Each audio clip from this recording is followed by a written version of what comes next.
শুনেছি পাওনা গন্ডা যার যার কর্মে তার তারটা সবাইকে এই জন্মেই ভুগে যেতে হয়, পরের জন্ম বলে কিছু থাকে না।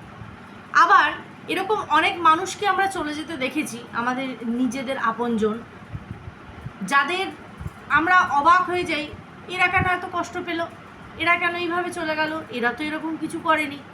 তখন মনে হয় পূর্বজন্মের কোনো পাপ ছিল হয়তো, সেই কারণের জন্য। এই এই বিষয়গুলো আমি ঠিক বিশ্বাসী না। এই বিষয়গুলোতে যে দেখো, পূর্বজন্মের এই জন্মের যেটা এই জন্মে আছে, যতটুকু তোমার পাওনা তোমাকে ততটুকু পেয়েই যেতে হবে। আবার কতটুকু নিয়ে তুমি যাবে যে ঠিক হলো না পাওয়াটা, আবার যার যতটুকু পাওনা তার কর্ম অনুযায়ী ততটুকু সে পেয়ে যায়।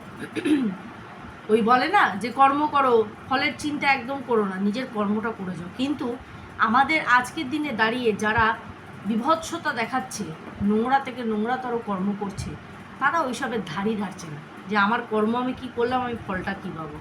কর্ম তো করে নিলাম, সেখানে একটা মানুষের প্রাণ গেল, একটা মানুষের সম্মান গেল, সেটা নিয়ে কারোর মাথা ব্যথা থাকে। যাই হোক, সেরকম আজকে সন্দীপের ভিডিও দেখে একটু কোথাও মনের ভেতরটা মোচড় দিল যে কী পরিমাণে হ্যারাসমেন্টটা হতে হচ্ছে। এই যে দৌড়া দৌড়ি, কেস কামারি, দেখো কেস এমন একটা জিনিস না, আমাদের ভারতীয় সংবিধানে যে আইন ব্যবস্থা রয়েছে, সুফল যে পায় না তা না, কিন্তু সেই সুফল পেতে পেতে সেই মানুষটার মানে এরই চটি এক হয়ে যাতা হয়। মানে এটাই একটা হিন্দিতে ওয়ার্ড আছে যে মানে পায়ের তলা খসে যায়, সারাটা জীবন কেটে যায়, সঠিকভাবে তার বিচার হবে কি হবে না সেটার কোনো সিওরিটি থাকে না। আবার যদি হয়ও, সেটা কবে গিয়ে হচ্ছে সেটারও কোনো রকম কিছু মানে থাকে না। তখন হয়তো দেখা গেল যে কেস করেছিল তারই অস্তিত্ব নেই। নাহলে ভাবো না, তিলোত্তমার কেসটা আমাদের সামনে জল জ্যান্ত, ধর মার পাচার করে এক্ষুনি ক্লোজ করে দিতে পারে, কিন্তু করবে না, চিরিয়ে রাখবে। কেন? আস্তে আস্তে আস্তে আস্তে মানুষ কোথাও না কোথাও ভুলে যাবে, কারণ সবারই কাজ আছে, কেউ সারাটা জীবন বসে থাকতে পারবে না। কিন্তু আমাদের মনের ভেতরের শান্তি, সেটা কি আমরা কখনো কিন্তু আমরা মানে সেটা মেনে নিতে পারবো? মনকে তখন আমরা সায় দিয়ে দিই, ঠিক আছে যা, বুঝিয়ে দিই, আর কি করা যাবে। একটা সময় সেই মেয়েটার মা বাবাও হয়তো নিজের মনকে বুঝিয়ে নেবে। এরকম প্রচুর মা বাবা এরকমভাবে নিজেদের মনকে মানিয়ে নিয়েছে। কিন্তু কি করা উচিত জানো? সেই সব দস্যুদেরকে ভরা রাস্তার মোড়ে দাঁড় করিয়ে তাদের একদম হ্যাং টেল ডেথ, এটা নিজেদের হাতে তুলে নেওয়া উচিত। যেদিন এই নিয়মটা চালু হয়ে যাবে, দ্বিতীয় দিন কেউ অন্যায় করার আগে 10 বার ভাব। মেয়েদের চরিত্র আমি বলবো না মেয়েরা দোষ করে না, এই যে গামলা করেছে প্রচুর দোষ করে, কিন্তু যেভাবে মেয়েদের চরিত্রে আঙ্গুল তোলা হয়, যেসব পুরুষ মানুষরা এগুলোকে মানে একটা মজার মস্তির বস্তু নিয়ে নেয়, আর সেখানে সায় দেয় কিছু নোংরা মহিলারা, তাদেরকে সব কটার একই অবস্থা করতে লাগে। যেদিন এইটা শুরু হয়ে যাবে, সেদিন মনে রাখবে মানুষ কিছু করার আগে 10 বার চিন্তা করবে। যাই হোক, তার আগে বলি welcome back to my channel. কেমন আছো তোমরা সবাই? আশা করি সবাই ভালো আছো, আমি ভালো আছি। তো সন্দীপের ভিডিওটা দেখলাম, কৃষাণু কীরকমভাবে বড় হচ্ছে সেটা নিয়ে দ্বিতীয়বার কোনো কথা বলার নেই। এই যে দেওয়া থোয়া যে কোনো একটা জিনিস নিজে খাওয়ার আগে সেটা সবাইকে জিজ্ঞাসা করা, ভাগ করা, এই আপনত্বটা এই পরিবারটার মধ্যে থেকে ও শিখেছে। তো এটা একটা বাচ্চার ভিত, যেটা ভালো মতন তৈরি হচ্ছে। কাইন্ড হার্টেড হওয়া, শেয়ারিং ইজ এ কেয়ারিং, এগুলো শিখছে, ঠিক আছে। তো এটা তো সন্দীপের বিষয় গেল। তারপরে দৌড়াদৌড়ি, ওই আছে ওর কপালে ভোগান্তি, দৌড়চ্ছে। একটা ভুল মানুষকে জীবনসঙ্গী হিসাবে বেছে নিয়ে তার পরিণতি ওকে ফেস করতে হচ্ছে। কতদিন চলবে তার কোনো রকম কোনো কুলকিনারা নেই, চলছে, কি করা যাবে। খারাপ লাগে, আর কিচ্ছু না। সৎপথে আছে, আশা করি ভালোটাই হবে, ব্যাস। এইবার আসি গামলার ব্লগ সম্পর্কে। ফাইনালি ওর আগমনীর যে ওর কাজটা করার ছিল, যেটা ওর মা আগের দিনকে রাত্রিবেলা করতে দেয়নি, সেটা সম্পূর্ণ হয়েছে। একটা জিনিস লক্ষ্য করলে তোমরা অনেকেই বলছো যে রিম্পা এটা কোথাও না কোথাও ওর মা আর মেয়ের একটা নাটক চলছে ভিউজ গ্রো করার জন্য।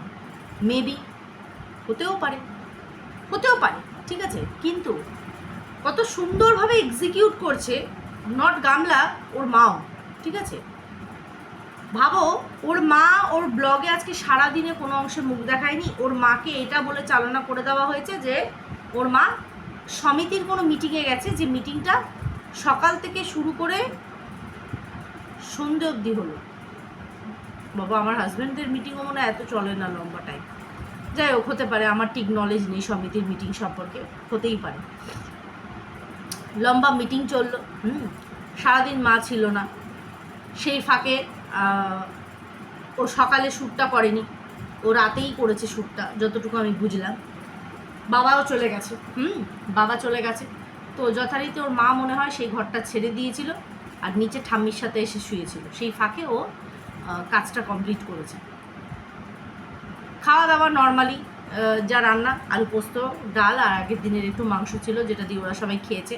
ওর ঠাম্মিকেও পান্তা ভাত খেতে দেখা গেল, সমস্ত কিছু দিয়ে মিলেমিশে। মা ছিল না। এবার বিষয়টা হচ্ছে, একটা জিনিস আমার খুব খটকা লাগে, এই যে আও ভক্তি কাকুর ব্লগ দেখি কিছুই থাকে না, মা বাবার ব্লগের মধ্যে কিচ্ছু নেই, নাথিং। কিন্তু তবুও আমরা দেখি, কারণ ওই যে বলে না, ক্যামেরা নানান অ্যাঙ্গেলে লাগানো থাকলে কোনো না কোনো একটা মিস্টেক ধরা পড়ে যায়। ওদের মা বাবার ক্যামেরাগুলো, মানে ব্লগগুলো হচ্ছে জাস্ট লাইক দ্যাট। যেটা হয়তো গামলারটায় চোখ এড়িয়ে যায়, সেটা হয়তো গামলার মায়েরটায় এড়াবে না, আবার গামলার মায়েরটায় এড়িয়ে গেলে গামলার বাবারটায় এড়াবে না। এই কারণের জন্য আমরা দেখি। তোমরা ভাবো যে কী দেখো রিম্পা, তোমরা ওদেরকে গিয়ে, না, দেখতে লাগে, কারণ যেগুলো বিষয়ে কথা বলবো সেটা তো দেখতে লাগবেই না। তো আও ভক্তি কাকুর ব্লগ দেখলাম, যেদিন উনি ফিরলেন বাড়ি ফিরে উনি বললেন যে খাসি মাংস নিয়ে এসেছেন, সেটা দুপুরে রান্না হলো না, সেটা রাতে হলো, মেবি সব কিছু হলো। আচ্ছা, উনি একটা ফ্যান দেখালেন, ঠিক আছে, ফ্যানটা দেখিয়ে উনি বললেন যে এটা লাগানো করাচ্ছি না, লাগাবো, এই ফ্যানটা লাগাবো, কারণ এটাতে একদম হাওয়া হচ্ছে না, খালি ব্লেডগুলো ঘুরছে, দেখা যাচ্ছে এক ফোঁটা হাওয়া নেই, গরমেই দেখো বাক্স থেকে বের করলাম, এটা বলে গেলেন। আমি ভাবলাম হয়তো ফ্যানটা উনিই লাগাবেন বসে বসে। নেক্সট দিন আজকে গামলার ব্লগে স্টার্টিং দেখে তো আমার অবাক, মানে আই এম তো অবাক। গামলা বলছে এইটা ওর ফ্ল্যাটের, মানে ওর নতুন কিনেছিল, এটা সেই ফ্যানটা যেটা ফ্ল্যাট থেকে নিয়ে এসছে। আর গামলা বলল আমার তো আর এটা এখন লাগবে না, তো এটা এখানে লাগিয়ে দিচ্ছি। তোমরা মনে করে একটু বলো তো প্রথমে, যে সত্যি কি এই ফ্যানটা গামলার ফ্ল্যাটের? কারণ আমি মনে করতে পারছি না, ঠিক আছে। আর যদি গামলার ফ্ল্যাটের হয়, কারণ গামলা প্রচুর মিথ্যে কথা বলে তো, আর আমার সত্যি খেয়াল করছে না যে ও ফ্ল্যাটে এই কালারের ফ্যানটাই কিনেছিল কিনা। এবার কেন বলছি, কারণ এত সুন্দরভাবে প্যাকিং করা ফ্যানটা দেখে মনে হলো একদম নিউলি, মানে নতুন একদম, ঠিক আছে। কারণ যখন খুলে নিয়ে আসবে এত ডিটেলসে প্যাকিং করবে না। আবার হতেও পারে, আমার মনে পড়ছে না, আমি তোমাদের কাছে প্রশ্নটা রাখলাম। তো আমি বলতে চাইছি, যদি এটা গামলার ফ্যান হয়, গামলা যদি লাগায়, কিন্তু গামলা কথাটা বললো যে আমার তো আর এটা কোনো কাজে লাগবে না। কেন কাজে লাগবে না? কেন না, মানে ওর মালপত্র যেখানে শিফট হওয়ার হয়ে গেছে, শুধু এই ফ্যানটাও বাড়ি নিয়ে এসেছে, বোঝাতে পারছি? শুধু এই ফ্যানটাও বাড়ি নিয়ে এসছে। তার মানে কি ও সিঙ্গেল রুমের নিচ্ছে, ওই কী বলে, ফ্ল্যাট নিচ্ছে, ডাবল রুমের নিচ্ছে না। আর সেই রুমে মেবি কোনো ফ্যান লাগানো আছে, যে ওর ফ্যানটা আর ওখানে লাগছে না। কারণ ওর ফ্ল্যাট থেকে বার করা একটা মালও বাড়িতে আসেনি, শুধু এই ফ্যানটা এসেছে। আর সেটাই ও দেখিয়ে বললো যে এটা আমার ফ্ল্যাটের ফ্যান তো এটা। আর অথচ আও ভক্তি কাকু কিন্তু এই কথাটা কোনো জায়গায় উল্লেখ করলো না যে এটা কিন্তু গামলার ফ্ল্যাটের থেকে আনা হয়েছে, তো ও তো আর লাগবে না, তো সেই জন্য আমাদের রুমে লাগিয়ে নিচ্ছি। কোথাও না কোথাও তো একটা ঘোরতর মিস্টেক হচ্ছে। ফ্যানটা যেভাবে পেটি প্যাক ছিল দেখে মনে হলো এটা একদমই নতুন ফ্যান, যেটা আও ভক্তি কাকু কিনে এনেছে। কিন্তু আও ভক্তি কাকু আসার সময় আও ভক্তি কাকুকে এরকম কোনো কথা বলতে শুনলাম না। আর যদি গামলার হয় তাহলে গামলার সমস্ত মাল জায়গা মতন পাচার করে দিয়ে, মানে ও তো আর মালগুলো বাড়ি অব্দি আনেনি, মাঝ রাস্তা থেকে সেগুলো একটা জায়গায় শিফট হয়ে গেছে, তাহলে ফ্যানটা শুধু কেন নিয়ে আসলো? এইটা একটুখানি মানে কুছ তো গড়বড় হ্যায় দয়া, এরকম একটা মানে চিন্তার বিষয় হয়ে যাচ্ছে যে কেন, কি কারণ, ক্যা হো সকতা। ডিটেলসে আমরা ভীষণ পরিমাণে মানে গোয়েন্দা টাইপস হয়ে গেছি। এটা আমি আরেকবার ঘেটে দেখবো। তোমরা যদি কেউ বুঝে থাকো এই বিষয়টা, তোমরা প্লিজ আমাকে বলো যে এখানটা একটা ঘোরতর মানে ইয়ে। তারপরে যাই হোক, ফ্যান ট্যান তো লাগানো হয়ে গেল, বারান্দার ওই খটাং খটাং ফ্যানটাও চেঞ্জ করে দেওয়া হলো, মানে ওপরেরটাকে এখানে দিয়ে দেওয়া হলো আর এইখানটাকে খুলে পরিষ্কার করা হচ্ছে। তারপরে তো ওদের খাওয়া দাওয়া হয়ে গেল। তারপরে খাওয়া দাওয়া হয়ে যাওয়ার পরে তারপর সোজা চলে আসলাম রাত সন্ধ্যেবেলা, যখন থেকে ও সমস্ত কিছু ডেকোরেশন করে ওর দাভাই সমস্ত লাইটটা বেশ ভালো সেট করেছে, ওই খাটের স্ট্যান্ডের মাথার মধ্যে এরকম ফোকাস করে বেশ ভালো রকম আলো টালো করেছে। তো আগমনী শ্যুটটাও কমপ্লিট করে নিল, সুন্দরভাবে কমপ্লিট করে নিল।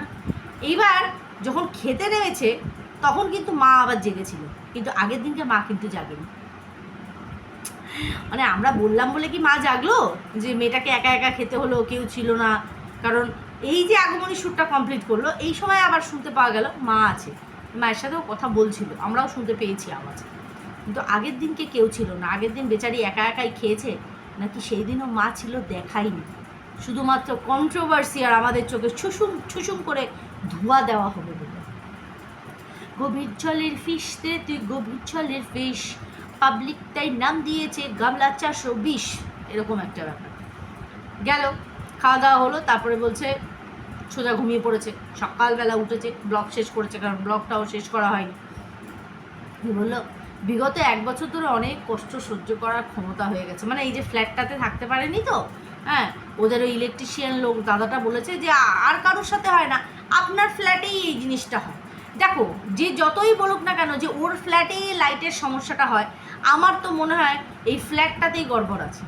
কারণ আর যাই হোক, যেখানে ও থাকেই না সেখানে ওর লাইটটাকে নিয়ে এই রকম ছিনিমিনি খেলার কোনো প্রশ্নই উঠছে না। হয় এই ফ্ল্যাটটারই টেকনিক্যাল কিছু প্রবলেম আছে, আদারওয়াইজ ইসমে